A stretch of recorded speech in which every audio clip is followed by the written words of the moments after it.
تمام دیکھنے اور سننے والوں کو پیار بھرا سلام۔ سرور کائنات خاتم النبیین حضرت محمد صلی اللہ علیہ وآلہ وسلم کا ہر ایک ارشاد، ہر جملہ اور ہر لفظ اہمیت کا حامل ہے، اور ان میں ہمارے لیے ہدایت اور رہنمائی کے بہت سے پہلو ہیں۔ لیکن رسول اللہ صلی اللہ علیہ وآلہ وسلم کے ہزاروں ارشادات عالیہ میں چند ارشادات کو بہت زیادہ اہمیت حاصل ہے۔ ان میں حجۃ الوداع کا خطبہ بھی شامل ہے۔ رسول اللہ صلی اللہ علیہ وآلہ وسلم نے جو آخری حج ادا کیا، اسے دو حوالوں سے حجۃ الوداع کہتے ہیں۔ ایک اس حوالے سے کہ آپ صلی اللہ علیہ وآلہ وسلم نے آخری حج وہی کیا، اور اس حوالے سے بھی کہ نبی کریم صلی اللہ علیہ وآلہ وسلم نے خود اس خطبہ میں ارشاد فرمایا کہ اے لوگو، بخدا مجھے معلوم نہیں کہ آج کے بعد میں اس جگہ تم سے مل سکوں گا یا نہیں۔ یعنی حضور اکرم صلی اللہ علیہ وآلہ وسلم کے ذہن میں یہ بات تھی کہ میں اپنے صحابہ سے آخری اجتماعی ملاقات کر رہا ہوں۔ آپ صلی اللہ علیہ وآلہ وسلم نے بطور خاص فرمایا کہ مجھ سے باتیں پوچھ لو، سیکھ لو، جو سوال کرنا ہے وہ سوال کر لو، شاید اس سال کے بعد میں تم لوگوں سے اس طرح کی ملاقات نہ کر سکوں۔ گویا حضور اکرم صلی اللہ علیہ وآلہ وسلم خود بھی الوداع کہہ رہے تھے۔ اس مناسبت سے اس حج کو حجۃ الوداع کہتے ہیں، اور خدا کی امانت ادا کر دی اور امت کی خیر خواہی کی۔ آپ صلی اللہ علیہ وآلہ وسلم نے 3 بار انگشت شہادت سے آسمان کی طرف اشارہ کر کے فرمایا، اے اللہ تو گواہ ہے۔ آپ صلی اللہ علیہ وآلہ وسلم خطبہ سے فارغ ہوئے اور حضرت بلال رضی اللہ تعالیٰ عنہ نے ظہر کی اذان دی۔ ظہر اور عصر دونوں نمازیں ایک ہی وقت میں ادا کی گئیں۔ بعد ازاں آپ صلی اللہ علیہ وآلہ وسلم خدا ذوالجلال کی حمد و ثنا، ذکر اور شکر، استغفار اور دعا میں مشغول ہو گئے۔ اسی اثناء میں یہ آیت نازل ہوئی، آج میں نے تمہارے لیے تمہارے دین کو مکمل کر دیا اور اپنی نعمت تم پر پوری کر دی، اور ہمیشہ کے لیے دین اسلام کو تمہارے لیے پسند فرما لیا۔ 10 ذی الحجۃ الحرام کو مینا میں پہنچ کر آپ صلی اللہ علیہ وآلہ وسلم نے 63 اونٹ بقدر عمر شریف کے خود اپنے دست مبارک سے نہر فرمائے، اور 38 اونٹ حضرت علی کرم اللہ وجہ الکریم نے آپ صلی اللہ علیہ وآلہ وسلم کی طرف سے قربان کیے۔ حضرت صلی اللہ علیہ وآلہ وسلم نے مینا میں تقریباً اسی مضمون کا خطبہ دیا جو عرفات میں دیا تھا۔ آخر میں طواف الوداع کر کے آخر ذی الحجہ میں عازم مدینہ ہوئے، اور مینا میں سر مبارک منڈانے کے بعد موئے مبارک کو صحابہ کرام میں تقسیم فرمایا کہ حضرات صحابہ کرام بطور تبرک ان کو اپنے پاس رکھیں۔ چونکہ آپ صلی اللہ علیہ وآلہ وسلم کو اس حج کے بعد حج کی نوبت نہیں آئی، اور مینا اور عرفات کے خطبوں میں اس طرف ارشاد فرمایا کہ غالباً سال آئندہ تم سے ملنا نہ ہوگا۔ اس وجہ سے اس حج کو حجۃ الوداع کہتے ہیں کہ آپ صلی اللہ علیہ وآلہ وسلم اپنی امت سے رخصت ہوئے، اور اس حج کو حجۃ الاسلام بھی کہتے ہیں، اس لیے کہ حج فرض ہونے کے بعد اسلام میں یہ پہلا حج تھا۔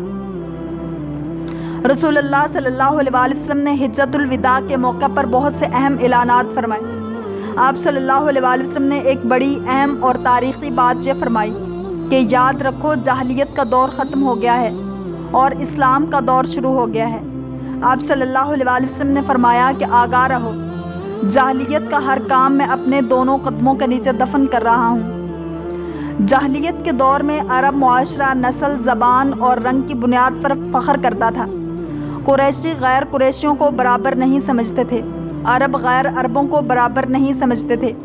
یہ سلسلہ آج بھی ہے، بے شک اس پر جتنی چاہے لیپا پوتی کی جائے، لیکن رنگ اور نسل کی بنیاد پر تفاخر اور برتری کا یہ جذبہ آج بھی دنیا میں صاف نظر آتا ہے، علاقائی سطح پر بھی اور عالمی سطح پر بھی۔ یہ بات اس زمانے میں عروج پر تھی۔ نبی کریم صلی اللہ علیہ وآلہ وسلم نے فتح مکہ پر اس رسم کو توڑ کر سب کو برابر کھڑا کر دیا، اور پھر خطبہ حجۃ الوداع کے موقع پر اس کی تاکید فرمائی کہ اے لوگو، بے شک تمہارا رب بھی ایک ہے اور تمہارا باپ بھی ایک ہے۔ آگاہ رہو، کسی عربی کو کسی اجمی پر اور کسی اجمی کو کسی عربی پر، کسی سفید فام کو کسی سیاہ پر اور کسی سیاہ فام کو کسی سفید پر کوئی فضیلت حاصل نہیں۔ فضیلت کا معیار صرف تقویٰ ہے۔ تم میں سے اللہ کے نزدیک زیادہ عزت کا مستحق وہ ہے جو زیادہ حدود کا پابند ہے۔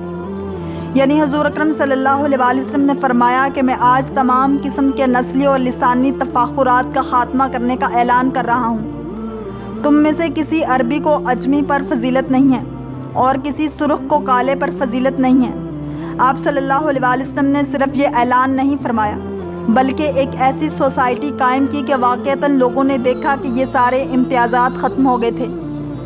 پھر رسول اللہ صلی اللہ علیہ وآلہ وسلم نے جاہلیت کے دور کے خاتمے کا اعلان فرمایا کہ جاہلیت کی رسمیں میں نے ختم کر دی ہیں۔ ایک عمومی اعلان تھا کہ جاہلیت کی ساری قدریں آج میرے پاؤں کے نیچے ہیں، لیکن دو کا آپ صلی اللہ علیہ وآلہ وسلم نے بطور خاص ذکر فرمایا۔ آگاہ رہو، جاہلیت کے زمانے کا ہر خون معاف کیا جاتا ہے، اور زمانہ جاہلیت کے خونوں میں سے پہلا خون جس کو معاف کیا جاتا ہے وہ حارث بن عبد المطلب کا خون ہے۔ حارث کو دودھ پلانے کے لیے بنو لیس کے ہاں بھیجا گیا تھا، جہاں اسے بنو حذیل نے قتل کیا تھا۔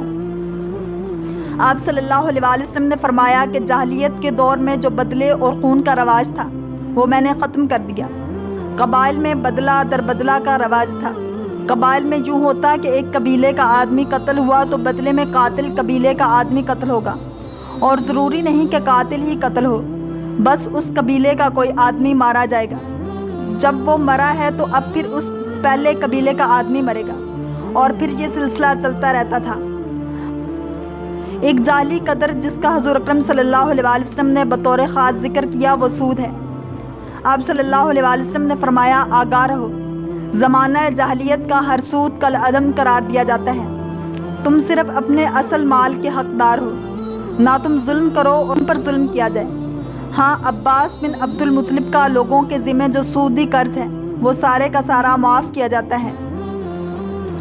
نبی کریم صلی اللہ علیہ وآلہ وسلم نے اس خطبہ میں یہ بھی ارشاد فرمایا کہ میں تمہیں دو کمزوروں کے بارے میں خاص وصیت کرتا ہوں کہ وہ خود تو اپنا حق وصول کرنے کی پوزیشن میں نہیں ہوتے، اس لیے تم ان کا ضرور خیال رکھنا۔ ایک یتیم اور دوسرا عورت۔ یتیم اور عورت آج بھی مظلوم اور بے بس ہیں۔ حضور اکرم صلی اللہ علیہ وآلہ وسلم نے غلاموں کے بارے میں بطور خاص یہ وصیت کی کہ تمہارے اور ان کے معیار زندگی میں فرق نہیں ہونا چاہیے۔ حجۃ الوداع کے خطبے میں آپ صلی اللہ علیہ وآلہ وسلم نے ارشاد فرمایا، اپنے غلام لونڈیوں کا خیال رکھو، اپنے غلام لونڈیوں کا خیال رکھو، اپنے غلام لونڈیوں کا خیال رکھو۔ جو تم خود کھاتے ہو انہیں بھی کھلاؤ، جو تم خود پہنتے ہو انہیں بھی پہناؤ۔ اگر ان سے کوئی ایسی غلطی سرزد ہو جائے جسے تم معاف نہیں کرنا چاہتے تو اللہ کے ان بندوں کو بیچ دو، لیکن انہیں عذاب نہ دو۔ آپ صلی اللہ علیہ وآلہ وسلم نے بات کی اہمیت بتانے کے لیے ذکر کیا کہ یہ شہر محترم ہے، مہینہ حرمت والا ہے اور دن حرمت والا ہے۔ پھر فرمایا کہ بے شک تمہاری جانیں، تمہارے مال اور تمہاری آبروئیں تم پر اسی طرح حرام ہے جیسے اس شہر اور اس مہینے میں تمہارے اس دن کی حرمت ہے۔ ایک حدیث میں ذکر ہے کہ رسول اللہ صلی اللہ علیہ وآلہ وسلم نے بیت اللہ سے خطاب فرمایا، اے اللہ کے گھر، تو اللہ کے ہاں بہت محترم ہے، لیکن ایک مسلمان کے خون کی حرمت تجھ سے بھی زیادہ ہے۔ جناب نبی کریم صلی اللہ علیہ وآلہ وسلم نے ہمیں ہدایت دی، ہمیں اپنی معاشرتی، انفرادی، اجتماعی زندگیاں گزارنے کے اصول بتائے، طریقے سمجھائے اور سلیقے سکھائے۔ چنانچہ حجۃ الوداع کے موقع پر آپ صلی اللہ علیہ وآلہ وسلم نے ایک یہ بات بتائی کہ جو میں کچھ تم سے کہہ رہا ہوں یہ تم تک محدود نہیں رہنا چاہیے، بلکہ انہیں ان لوگوں تک پہنچاؤ جو یہاں نہیں ہیں۔